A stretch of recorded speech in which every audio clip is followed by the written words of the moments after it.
On June 4th, 2023, at approximately 03:24 hours, Pennsylvania State Police in Philadelphia were dispatched to I-95 in the area of Penn's Landing for numerous vehicles and pedestrians illegally blocking the highway for a car meetup.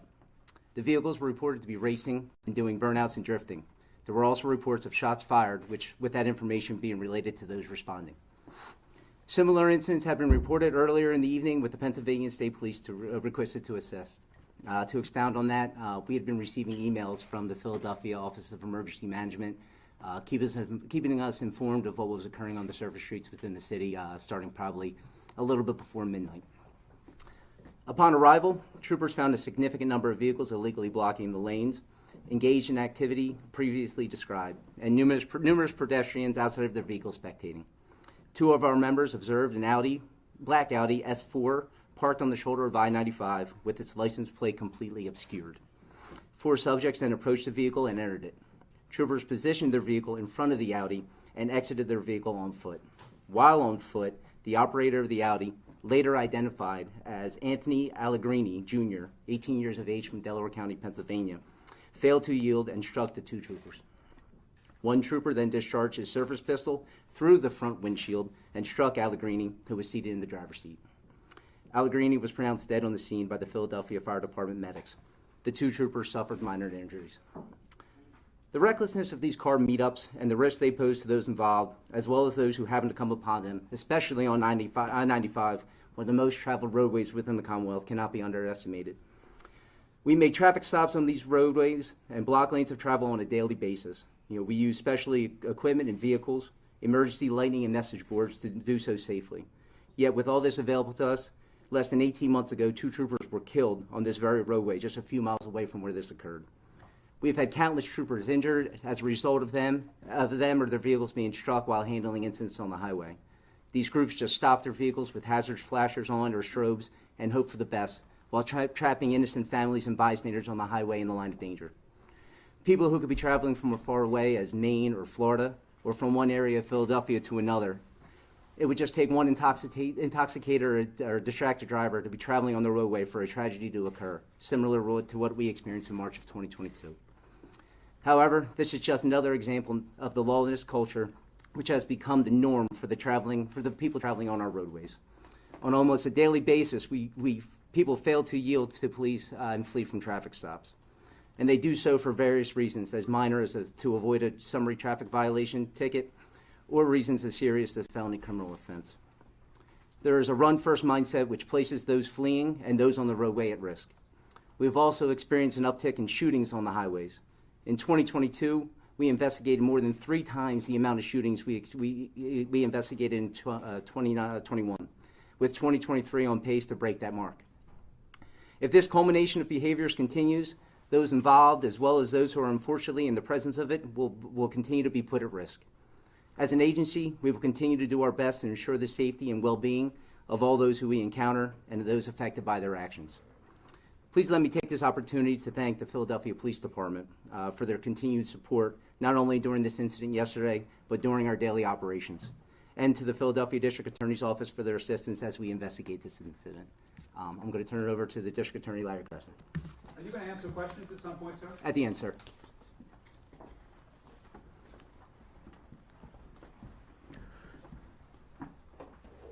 Good afternoon, and thank you all for being here. Standing with me today are 2 members of the DA's Special Investigations Unit. One is Vinny Corrigan, who is probably known to many of you. We also have Josh Barnett. Mr. Barnett was actually on the scene fulfilling one of our most important obligations, and that obligation is to independently investigate officer-involved shootings of different types. We stand here, number one, grateful to the state police and to PPD for our continuing partnership as we try to address a lot of different public safety issues that we face in Philadelphia and in this area. But we also stand here in our capacity as independent investigators of what occurred. Let me reiterate, we are grateful for the cooperation that we have received and will be receiving in the future, both from the state police and also from PPD, for one simple reason: the truth matters. The truth matters. We don't know all the details yet. We won't know them until we have all available information, be that additional video. And we ask anyone out there who has additional video, please come forward with it so we can see it. Or be that additional witnesses, forensics, that we will need. There will come a time when we know what happened, and whatever flows from that or does not flow from that will be based on the truth. I don't know that there's anything more important in a situation like this than everyone involved and everyone uninvolved understanding that we will do whatever we can to get the truth, that any legal consequence, if there is any legal consequence in civil court or in criminal court, will flow from what the truth is. Now, unfortunately, that means that in the middle of an investigation that needs to have integrity, we cannot talk too much about what we know so far because it's incomplete. There are a lot of things and a lot of people that have to be communicating with us before we will know more. So I'm going to respectfully ask all of you to understand it's not that we don't want to say more. It's that it would be harmful to the integrity of this investigation if we said more without having the full universe of information and without having carefully evaluated it every way that we can. I have worked and partnered with PSP for quite some time. Among other things, we have a very interesting history of state police solving some closed homicides through some amazing work that was done decades after the homicides occurred. And when we saw the truth there, we were ready, willing, and able to prosecute, and we did, based upon that information. I have had, in my opinion, an excellent partnership with our police commissioner in terms of many different issues that the city confronts and that PPD confronts. My heart goes out to law enforcement when they try to wrap their arms around drifting, around street racing, around these substantial challenges where the tools in their toolbox have to be used so carefully because there's such a danger that things could get even worse if they simply engage in pursuits of vehicles. So I know what they're up against. We've been on these calls collectively now for a few years. They're up against a lot. They do everything they can to make the streets safer. And anybody who's thinking about street racing or drifting, you got to cut it out. If you come to my attention, you're going to be in a jail cell. If you don't cut it out, you're going to be dealing with the consequences of what you do. And I say that on the general topic of people who are violating the law on the streets in vehicles of all types. You've got to cut it out.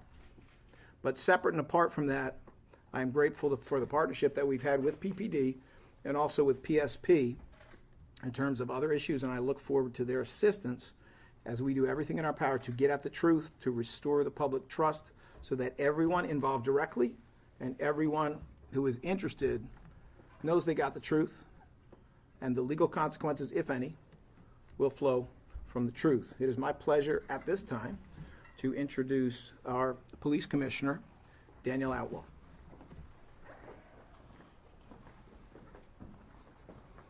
Good afternoon.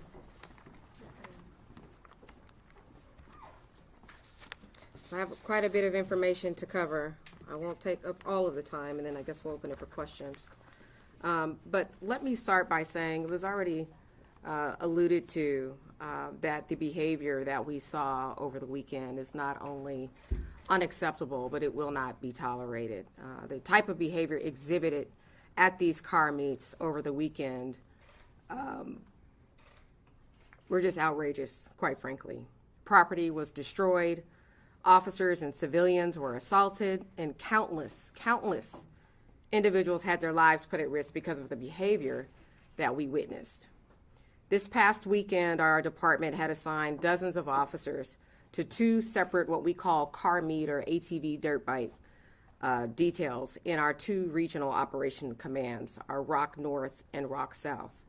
The purpose of these details, or those details, is to focus on the large, dangerous vehicular gatherings that have been forming throughout our city that we typically know occurs when the weather gets warmer.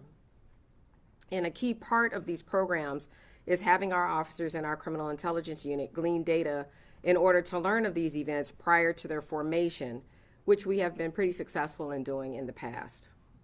Unfortunately, we know we cannot prevent all of them, or we don't always know about all of them in advance. And even when we have the information, sometimes it becomes a numbers game when safely stopping the events in their tracks is not immediately feasible due to the risks of officer and citizen safety, which is what was described previously. This weekend, there were several particular meetups that were highly concerning, and I'm just going to go through each one of them with a little bit of detail. Shortly after 1 a.m. in the intersection of Bustleton Ave and Philmont Ave in the far northeast, motorists took over the intersection along with a crowd of hundreds of pedestrians. So you have vehicles and pedestrians. Officers from our car meet detail quickly arrived. However, dozens of individuals from the crowd began to throw objects at their vehicles, including bricks. Those officers had to retreat and await the arrival of additional officers to assist in dispersing the crowd. Fortunately, our officers were uninjured in this incident. However, we have viewed multiple videos of this incident, one of which depicts a pedestrian being physically assaulted by participants of the event. We believe that the offender in this incident was also involved in another meetup earlier that occurred at the Boulevard and Torresdale Avenue. We are actively seeking a complainant on this assault, and we are working to identify the offender for his actions at both of these incidents. Next, around the same time, on the 500 block of Byberry Road, 7th District officers were responded to reports of a drag racing in the area. Upon arrival, there were several participating vehicles that were parked in a gas station at that location.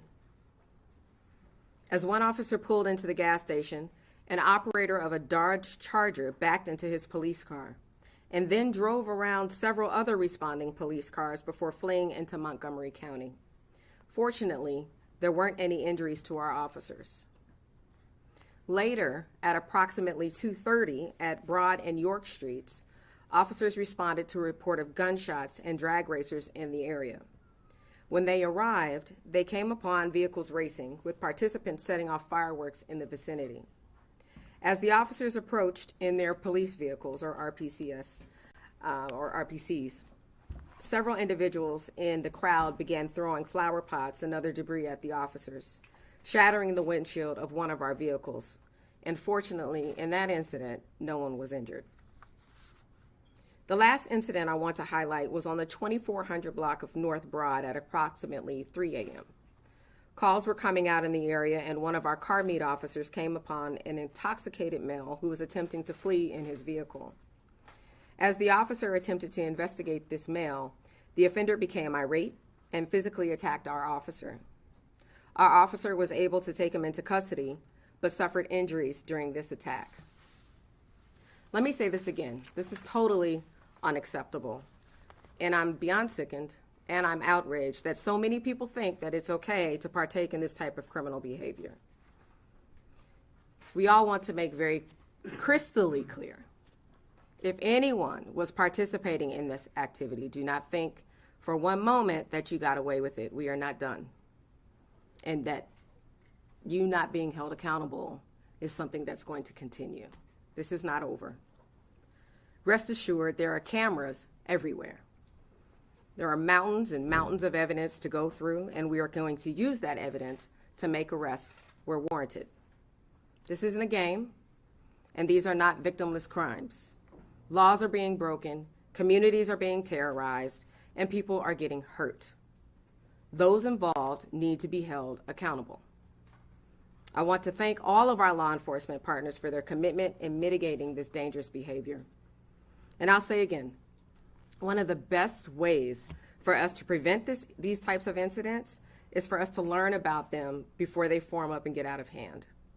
Incidents just like the ones experienced this weekend never took place because of tips from the public and behind-the-scenes work of our investigators. In fact, we are aware of at least 2 that were averted later on Sunday or yesterday for that very reason. So if anyone has any information about what happened this past weekend or any upcoming similar events, please call or text our tip line at 215-686-TIPS, and you can remain anonymous. I'm going to close with that, but if there are any specific questions about this weekend's incidents, we have members of my executive team available that can assist. Are we opening up for questions now? We good? All right. Do you think, Commissioner, that you had enough, despite the number of people you had? Did you have enough to handle what you saw? I don't think so. Not on Saturday. So the difference between Saturday and Sunday was that Sunday we had intelligence to allow us to get ahead of and prevent what occurred on Saturday. Or I'm getting the days mixed up. I'm thinking late Saturday night, but early Saturday morning. So for late Saturday night's events or early Sunday morning's events, we didn't have any intelligence that would indicate that these car meetups were going to happen. What we had were the details that we already had in place that we were, going to have throughout the summer anyway. So with the numbers that we had already assigned, and then at any given time, if you have 500 random people show up in one location, you're pulling resources from other parts of the city, and that's what we had to do. How many arrests, how many people were arrested at any of these car meets? This is DC Frank Benor. He can get you that info. Sure. As far as I'm concerned, the commissioner spoke about an individual arrested at the 2300 North Broad incident. He was charged with assault and related charges. 19-year-old lives outside the city. We do have, and as the commissioner said, we're going through hours of social media video, private cameras, and body-worn camera. We do have other people we believe are identified. However, we have more investigative work to do, and then we will petition the district attorney to see what we have as far as charges. So at this moment, just one arrest from Just the one. weekend? Right. What can you do to be a deterrent? Can you tow cars? What makes anybody stop? Isn't that, just to piggyback on that, didn't the Pennsylvania legislature give municipalities like Philadelphia Police Department and other PDs across the state more teeth, to put it frankly, to confiscate vehicles, right? And charge higher fines for these kinds of incidents? So again, towing cars is a deterrent, but has not necessarily been a deterrent. A lot of questions would come up around, well, why not just block the vehicles in? That doesn't always work. That's how one of the officers' patrol vehicles got rammed the other night. What we're finding is, and then we also hear, well, what if the city offered sanctioned events for things like this? Those who are intent on committing this type of destruction are going to do it regardless. They don't care about their cars being towed. They don't care about whether or not a street is blocked. So we are going to continue to do what we've done and very proactively work with our council people. We're going to be supportive in offering suggestions around legislation to help us find additional ways, and then also continue to do research to find out what are some of the effective tools that help with this. One of the challenges are, though, that, again, we cannot put officer safety, citizen safety, or even bystander safety, everybody's safety at risk because it's a very, very dangerous situation, especially when we're dealing with, a very heavy vehicle, high levels of speed, people standing around, and, our one action could put other things in motion that could put other people in danger. So, again, we're utilizing everything that we have, but what we're talking about here is an unplanned event, and out of nowhere, 500 people showing up, and then we're being reactive as opposed to being proactive, which is what we did last night, and we saw that averted a lot of the things that they were trying to do, come back and do on the second day. Commissioner, so just to clarify, Sunday morning's event where Allegrini was fatally shot, the PPD did not have prior knowledge of that particular meetup? We did not. And therefore, PPD was not able to mobilize as quickly. So, like you said, is reactive.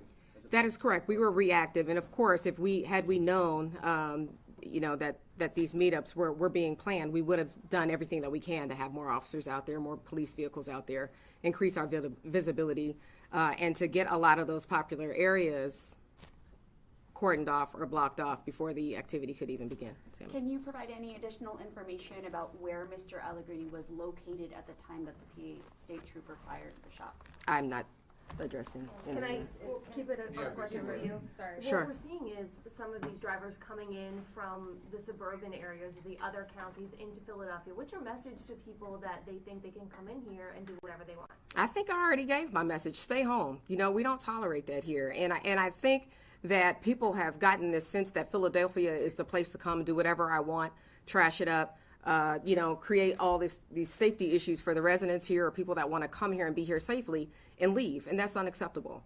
That's not what we stand for. And that's why I want to make very clear that just because you think we don't have you in custody today or you haven't been cited today, we're going through a lot of evidence right now, and we'll find a way to come back and circle around and find you. Two-part question, Commissioner. First part is, if you say they're intent on doing it no matter what, how do you overcome that eventually? And secondly, on Saturday night, anybody on the force, anybody monitoring social media to try to determine next moves of this group? And related to that, can you... What's the first question again? First question These two-part is- questions, you lose me. I apologize. If they're intent on doing this anyway, how do you overcome that? I think we have to be consistent. So, I mean, this is something that we're beginning to see here, but other parts of the country have experienced a lot, and they're still trying to figure it out. Because, again, the safety part, citizen safety, officer safety, bystander safety, all of that is something we have to take into account. I think deterrents are important, whether it's towing cars, whether it works for some people or not, being consistent with identifying individuals and going back and ensuring that there's some accountability and publicizing that, I think also serves as a deterrent, but we have to stay on it and not throw our hands up and say, oh, well, this is just the way it is and the way it's going to be. We have to let them know that we're going to keep our foot on the gas. Second question was, thank you. yes. So again, once we're caught off guard initially, then yes, we're checking social media. We're doing everything that we can to find out if there's any way to nip it in the bud. I mean, this lasted for a period of 3 to 4 hours. I think had we not finally intervened, we could have been going on for quite some time. And again, because of the fact we did begin looking specifically for additional activity for this, the following day we didn't see what we saw the day before because we were able to get ahead of it. I can take two more. One last question on, It's been difficult to the city to deal with the ATVs, motorbikes, and non-car races. How can you guarantee to the community that the outcome this time is going to be different? Well, I think that kind of goes with the question over here. So I'm not guaranteeing anything, but I think what's important for our community to know is that we're going to be consistent. So we're not sitting back, throwing our hands up and saying, you know what, this is hard. We don't know how we can address it. We will continue to be proactive. We will continue to enforce the laws that are in the books. We are going to continue to be proactive and work with the legislative body to identify creative ways and safe ways so we can pick people off in advance or have tools in our tool belt if we can't take them into custody or make citations right then and there on scene, that we can come back after the fact and ensure that there's accountability and we're presenting a strong case for prosecution. Just a really simple question.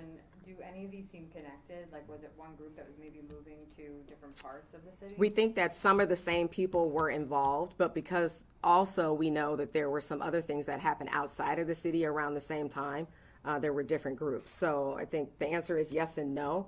I don't think it was just one group only going from place to place to place. I think it was just some core people or core individuals that were going from place to place, but then also at the same time in other parts of, outside of the city, it was similar activity that was going on as well, unfortunately. One of the core individuals involved?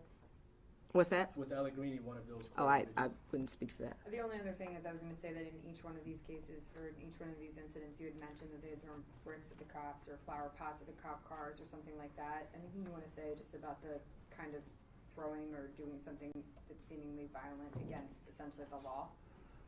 But I think that speaks to the types of individuals that we're dealing with here, right? So this is beyond active or passive resistance. This is very clear forms of active resistance and making it very clear that we are not going to abide by your orders. I mean, we can ask you nicely all day, but this is an example of how and why force escalates.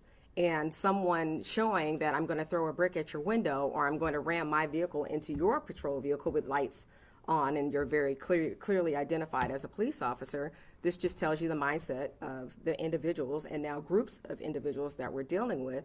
And that's why you see us react in the way that we do. It's a very delicate situation.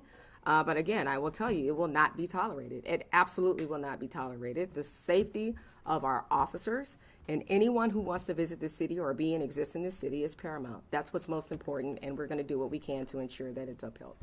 Thanks, folks. Commissioner, did OEM give you a warning prior to the weekend that these were being planned and would likely happen? OEM prior to the weekend, a warning or an alert? I would have to go back and check everything. I will tell you that we planned for a lot of things.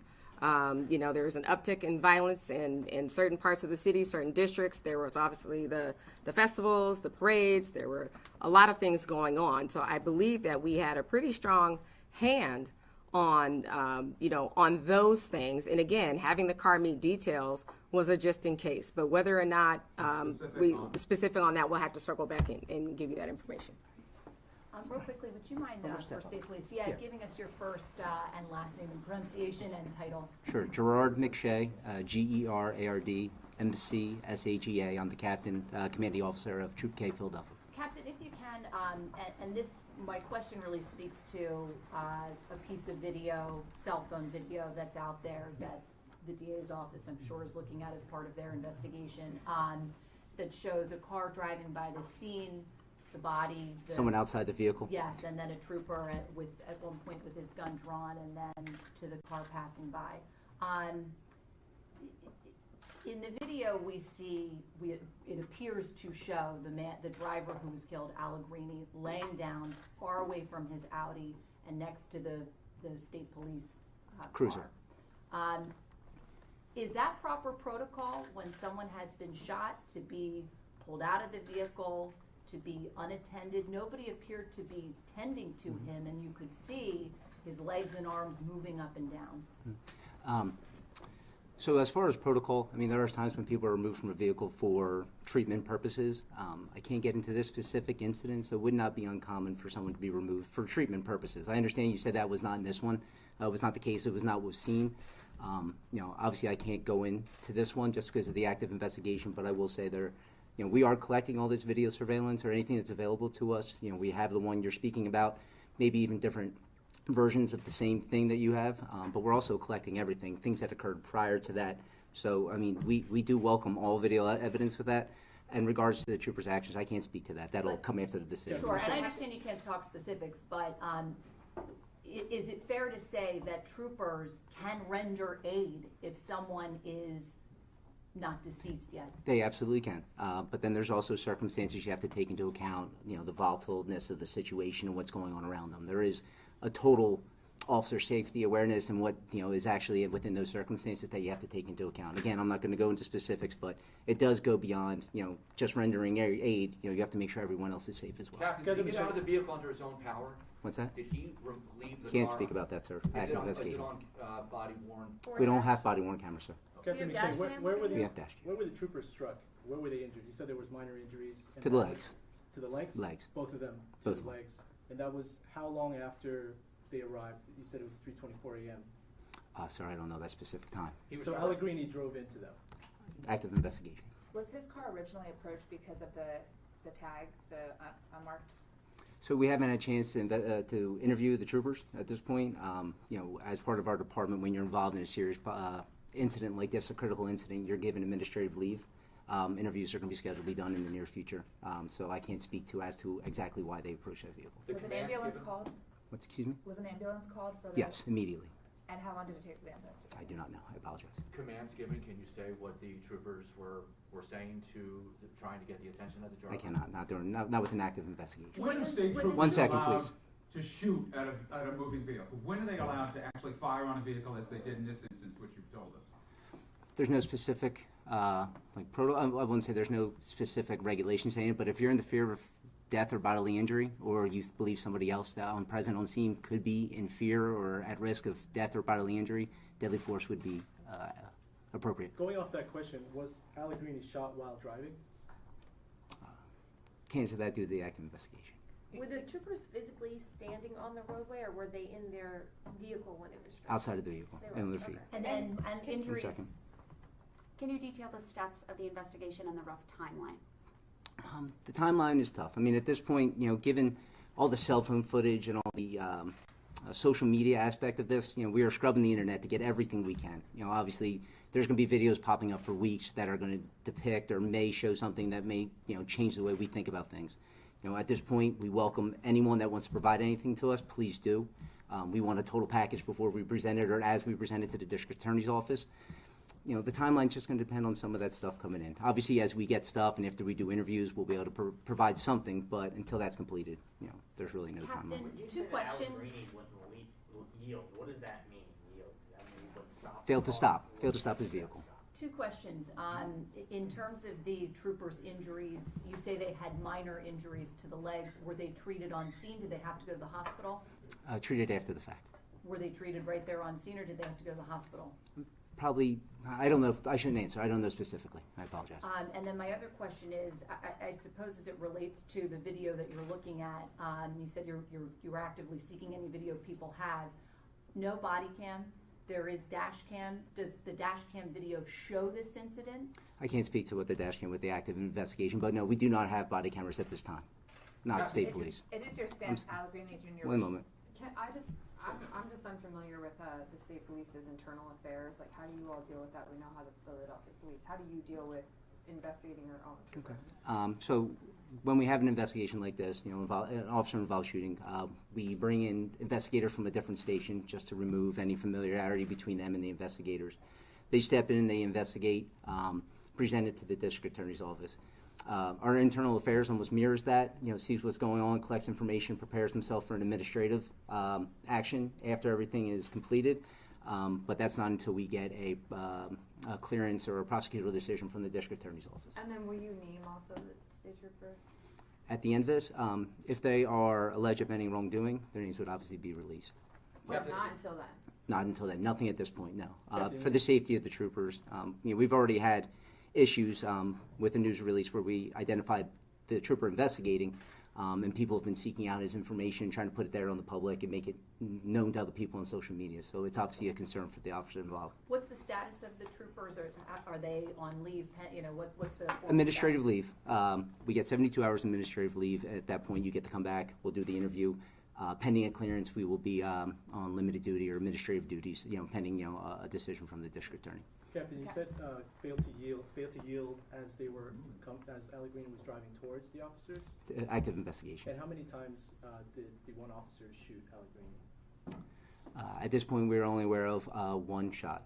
We feel pretty confident that it was one discharge. And where on his body was it? That'll come out throughout the investigation. And again, it's your stance that he was in the driver's seat at the time of the shooting? Based on physical evidence we have at the scene, witness statements, and even some video evidence obtained, you know, yes, we were very confident. You cannot say why his body ended up feet in front of that parked Audi? I cannot. Was that Audi on your radar before you showed up to that No. incident? Okay. At the time of the shooting, if you were to expand our view, right, what was still going on, what wasn't going on, were people fleeing? Have troopers who were responding, did they come upon this show that was going on, or this, this drag racing event? A very similar scene that was described by Commissioner Outlaw. I mean, it was a chaotic scene. There was northbound and southbound shut down, thousands of people standing on the roadway, vehicles doing donuts, fireworks being set off. It was chaotic.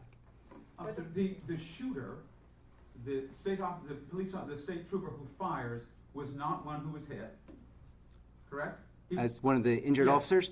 The officer, the state trooper who fires the shot that strikes the driver. He's not one of the men who were hit. He is one of the members that was injured. He is one of them. Yes, sir. Were the passengers of the Audi taken into custody as well? They were detained. They were identified and obviously part of the investigation at this point. No decision on charges or anything of that nature. How many troopers did you have out there at the time? Of the shooting, 2, actually. The other ones were responding along with Philadelphia police officers. These were just the first 2 that arrived on scene. I'm sorry, and you also said that, so the command was failed to yield. He failed to yield. Yes. Failed to yield means he failed to stop. Correct. So he's moving at the time. If you're telling him to stop, and he doesn't stop, and you fire, he's moving at the time you fire on him. He failed to yield, sir. That's the statement that we're given. And he hit them with his car? They received injuries at some point during the incident. Was he taking part in the drag racing? Active investigation. We're not going to allude to what he was doing. Is it just one officer who's been put on leave, or both the officers? Both officers. Even when you witness a critical incident like this, you get put on administrative leave. Just, I think, the process and for mental health's sake.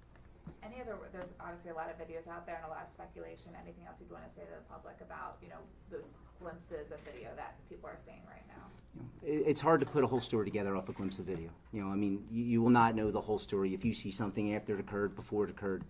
it's putting the piece together. And, as, an agency, as we investigate this, that's what we're doing. We're collecting everything so that we have that clear picture of what occurred, so the truth can be discovered, as the district attorney said, and then we will present that to the district attorney so that a decision can be made. This is a broader question, but why don't you have body camera? We're in the process of getting body cameras. I just know that, we are moving towards that. It is in place, but we just haven't gone there yet. Is it that no state police in Pennsylvania have body cameras, or just certain troops have it, or? At this point, no, but I know they will be rolling out soon. So no one in the state of Pennsylvania, no trooper has a body camera? Not at this moment, I don't believe. I know it is coming out in the future, and it's a slow rollout. funding is there. The funding is there, Sure. 100%. And this is across the state. It takes a while to outfit, an agency across the state, but we are moving to that, but we aren't there yet. Are you joined One by last question. Are you joined by Philadelphia police out there at the time? Are there Philadelphia officers out with your troopers at the time? Not at the time of the shooting. Obviously they were responding.